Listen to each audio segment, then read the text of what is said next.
Hello' আজি আকৌ এটা ভিডিঅ' লৈ আহিছোঁ। সকলোকে নমস্কাৰ জনাইছোঁ আৰু সকলোৰে আশা কৰিছোঁ ভালেই আছে। পূজা আহি আছে আগত, গতিকে সবেই চাগে বজাৰ চজাৰ কৰিছেই। তাৰ মাজতে মই এটা ভিডিঅ' দিছোঁ। এয়া ইলিচ মাছ কিনিব গৈছিলোঁ 6 মাইলত। একচুৱেলি মোৰ ঘৰৰ মানুহ আহিছিলে, সিহঁতে ক'লে ইলিচ মাছ খাওঁ, গতিকে ইলিচ মাছ কিনিবলৈ 6 মাইললৈ ওলাই গ'লোঁ। আৰু এয়া 6 মাইলৰ মাছৰ বজাৰখন এইখন, আৰু ভেৰাইটিজ মাছ, লোকেল মাছ কিবা কিবি বহুত আছিলে। আৰু মইতো ইলিচ মাছ ল'বলৈ গৈছোঁ। এয়া দুটা ইলিচ মাছ ল'লোঁ 1200 টকাকৈ। এয়া ইলিচ মাছ, আৰু ইলিচ মাছ খাবলৈ কিমান টেষ্টি আৰু আপোনালোকে জানেই, আৰু ময়ো খুবেই ভাল পাওঁ ইলিচ মাছ খাই। গতিকে এয়া ইলিচ মাছ একদম ধুনীয়াকৈ বাছি কুচি একদম কাটি মেলি এতিয়া দিব মানুহজনে। গতিকে চাই থাকক ভিডিঅ'টো, কিমান যে ইণ্টাৰেষ্টিং হ'ব চাবচোন, কেনেকুৱা ধুনীয়া তৰকাৰী বনাইছোঁ। আৰু মাছটো কটা ষ্টাইলটো ইমান বেছি ধুনীয়া লাগিলে, আৰু পিচবোৰ চাবলৈ ইমান ধুনীয়া। ইলিচ মাছৰ পিচবোৰ একদম টান টান আৰু ধুনীয়া ধুনীয়া মানে। গতিকে এয়া মাছ কাটি আছে এতিয়া, আৰু মাছৰ জোলখননো কেনেকুৱা হ'ল ভিডিঅ'টো চাই গৈ থাকিব, তেতিয়া গম পাব কেনেকুৱা হ'ল মাছৰ জোলখন। একচুৱেলি মাছৰ জোলটো খাই কেনেকুৱা লাগিছে মানে, সেইটোতো মই আৰু মানে প্ৰকাশ কৰিব নোৱাৰোঁ। ইমানেই ধুনীয়া লাগিছিলে মাছটো, মানে খাই ইমানেই মিঠা ইলিচ মাছ। গতিকে সেয়া আমাৰ ঘৰৰ মানুহৰ কাৰণে মানে খুব এক্সাইটমেণ্ট আৰু ইলিচ মাছ খাব সেইদিনা।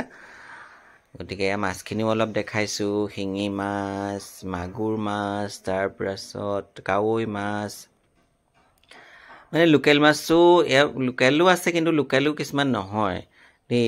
এই কাৱৈ মাছ চাৱৈ মাছ কিছুমান লোকেল নহয়, আৰু মাছবোৰ সচৰাচৰ চিনিও নাপাওঁ পুতুককৈ, কিনিবলৈও নাজানো। এইটো পাবদা মাছ, এইখিনি ৰৌ মাছ। মাছ ইমান কিনিব নাজানো, কিন্তু ইলিচ মাছটো আৰু এক্সট্ৰা এটা ইলিচ মাছ, গতিকে সেইকাৰণে ইলিচ মাছটো চিনি পাইছোঁ। গতিকে কিনিবলৈ একদম সাহসত গৈছোঁ আৰু মাছ কিনিবলৈ। মাছটো কাটি আছে দেখিছেনে, পিচবোৰ কিমান ধুনীয়াকৈ কাটিছে। এটা জোখত ধুনীয়াকৈ, এটা জোখত মানে ধুনীয়াকৈ কাটিব পাৰিছে। আৰু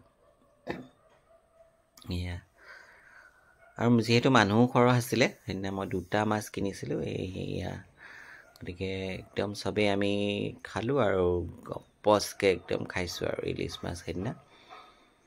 একচুৱেলি ইলিচ মাছৰ সোৱাদটোৱে সুকীয়া। কিছুমানে কিন্তু বেয়া পাব পাৰে দেই, কাঁইটটো থাকে যে, বহুত হুল থাকে, আৰু গোন্ধটোও কিছুমানে বেয়া পাব পাৰে, কিন্তু মই খুবেই বেছি ভাল পাওঁ। এয়া খাওঁ খাওঁ লাগি আছে নাই বাৰু পিচবোৰ দেখি? এয়া হৈ আছে, কিমানবোৰ পিচ হৈছে দেখিছেনে, একদম এগাল হৈছে একদম। আৰু ধুনীয়া আছিলে ইলিচ মাছটো, এটা জোখৰ ইলিচ মাছ একদম। কেজি সেইদিনা 1200 টকাকৈ আছিলে। এয়া কাটি মেলি মোৰ হাতত দি দিলে। এতিয়া আহি আছোঁ, আহি ঘৰ পাই গ'লোঁ। এয়া চবকে ইলিচ মাছ দেখাইছোঁ, থালখনত বাকী লৈ আছে। ঐ চাহ আহিছোঁ নি ইলিচ মাছবোৰ, এনেকৈ সিহঁতক মাতি আনিছোঁ। সিহঁতে আছে, সিহঁতেও চাইছেহি মাছবোৰ, যিহেতু সিহঁতে ইলিচ মাছ ইমান খাবলৈ নাপায়, আৰু প্ৰায় নাপায়েই আমাৰ তাত, খাবলৈ নাখায়েই। গতিকে ইয়াত মই খুৱাইছোঁ, আৰু সেইটো সিহঁতে মানে বেলেগ এক্সাইটমেণ্ট, খাব কেনেকুৱা বা পাব। গতিকে সেয়া বনাম, এতিয়া বনাই আছোঁ। এয়া দেখিব বনোৱা, চাই থাকক ভিডিঅ'টো, এক্সাইটমেণ্ট একদম পূৰা দেখিছেনে। এয়া মই সৰিয়হ, পিঁয়াজ, তাৰপিছতে এনেকৈ অকণমান মাখি ল'লোঁ, এখন কেঁচা তেল দি, হালধি কেঁচা জলকীয়া দি এনেকৈ মাখি ল'লোঁ। মাখি থৈছোঁ মাছটো, মানে মেৰিনেট কৰি থৈছোঁ। তাৰপিছতে মই কেনেকৈ বনালোঁ প্ৰচেছটো চাব হা, একদম নতুন পদ্ধতি এটাত বনাইছোঁ মই।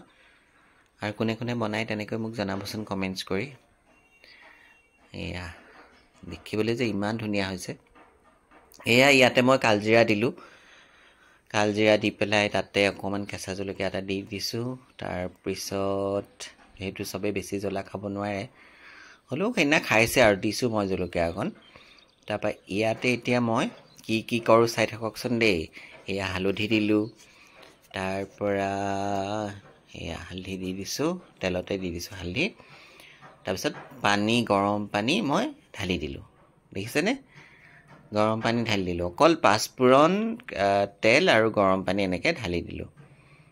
তাৰপিছত এইখিনি উতল আহিব এতিয়া উতল আহিয়াৰ লগে লগে ইয়াত মাছখিনি এয়া দি দিলোঁ একো দিয়া নাই কিন্তু অন্য দেখিছেনে ইয়াত মই মেৰিনেট কৰি থোৱাতে আছিলে সৰিয়হৰ লগত মেৰিনেট কৰি থৈছিলোঁ সৰিয়হ পিচি জলকীয়া পিঁয়াজৰ লগত এয়া তাৰপৰা এয়া মাছ এপিচ এপিচকৈ দি আছোঁ আৰু তৰকাৰীখন দেখিয়ে খাওঁ খাওঁ লাগিছেনে বাৰু এয়া ধুনীয়াকৈ উতল আহিছে আৰু তাতে মই মেৰিনেট কৰি থোৱা মাছকেইডোখৰ দি দিলোঁ একদম ইজি বনাবলৈ খুবেই ইজি পুতুককৈ হৈ যায় আৰু ইলিচ মাছ সিজিবলৈ বেছি সময় নালাগেও ইয়াতে এইখিনি মছলাখিনি দি দিলোঁ ধুনীয়াকৈ একদম তাৰপিছত এখন কপকপীয়া ধুনীয়া ইলিচ মাছৰ তৰকাৰী হৈ যাব কিন্তু ভাপত দিয়া নিচিনাও হ'ল অকণমান আৰু ইলিচ মাছটো মই ফ্ৰাই কৰা নাই দেখিছে আপোনালোকে কেনেকৈ দি দিছোঁ কেঁচাকৈ দি দিছোঁ এয়া উতল আহি গ'ল এতিয়া হৈ যাব আৰু একদম খাব পৰা ধুনীয়া একদম অকণমান যেতিয়া পানীটো ডাঠ হ'ব তেতিয়াই মই নমাই দিম আৰু এটা ইয়াত নতুন বস্তু দিম কি বস্তু চাওকচোন বাৰু কোনে কোনে দিছে এনেকৈ এয়া দেখিছেনে নাৰিকল এয়া এই নাৰিকল মই মিক্সিত পিচি ল'ম মিক্সিত পিচি তাৰ যিটো হ'ব সেইটো ক'ত দি আছোঁ দেখিব নাৰিকলৰ গাখীৰটো আৰু নাৰিকল এইটো দিম ক'ত দিম এয়া নাৰিকলৰ গাখীৰটো চেপি উলিয়াব ধৰিছিলোঁ কিন্তু বেছিকৈ নোলালে নাৰিকলৰ গাখীৰটো একচুৱেলি গতিকে মই নাৰিকলৰ সৈতে দি দিব লাগিব দেই এয়া দিম এতিয়া নাৰিকলৰ সৈতে মই মাছৰ জোলটোত দি দিম যিহেতু ৰস নোলালে যিমান চেপি থাকোঁতেও নোলালে সেয়া কিয় জানো নাৰিকলটোৰ ৰসটো নোলালে গতিকে নাৰিকল অলপ ল'লোঁ মই বাতিটোতে ধুনীয়াকৈ পানী অকণ মিলাই লৈ তাৰপিছত মাছৰ জোলটোত এয়া ঢালি দিলোঁ এয়া কিমান যে টেষ্টি হয় নাৰিকলৰ গাখীৰ দি পেলাই ইলিচ মাছ বনালে খাই চাবচোন বিৰাট টেষ্টি পাব আৰু এনেকৈ বহুতে খায় বেংগলী মানুহৰতো আৰু বিশেষ মানে এইটো আৰু বহুত ৰেচিপি বনাব জানে তেওঁলোকৰ এটা এইটো মানে স্পেচিয়েল খানা এয়া দেখিছেনে নাৰিকলৰ গাখীৰটো দিয়াৰ লগে লগে কালাৰটো অকণমান বেলেগ হৈ গৈছে গতিকে এতিয়া উতল অকণমান আহিলে আৰু নমাই দিম আৰু আহি গ'লে আৰু এতিয়া কাঢ়ি দিলোঁ চাওক কেনেকুৱা ডাঠ হৈ গ'ল তৰকাৰীখন এয়া কেনেকুৱা ধুনীয়া যে হৈছে গোন্ধটো যে কেনেকুৱা ধুনীয়া আহিছে মানে গোটেই ঘৰ মলমলাই আছিলে সেইদিনা চবৰে মানে লোভ লাগিছিলে আৰু দেখি খাওঁ খাওঁ কৈ আছিলে সেইটো খাওঁ এনেকৈ একদম কেতিয়া খাম এনেকৈ সুধি আছিলে দেখিছেনে কেনেকুৱা ধুনীয়া হৈছে পিচবোৰ একদম ইয়াত ওপৰতে অকণমান মই ধনিয়া কাটি দিছোঁ ধনিয়া আছে যদি দিব পাৰে নিদিলেও নাই এনেকৈ খায়ো ভাল লাগে ধনিয়া দিলে আৰু এটা স্মেল ধুনীয়া আহে অকণমান কেঁচা ধনিয়া কাটি দিলোঁ ওপৰতে এয়া হৈ গ'ল ইলিচ মাছৰ জোল মানে অকণমান মাখাকৈ খাব পৰা হৈ গ'ল তাৰপৰা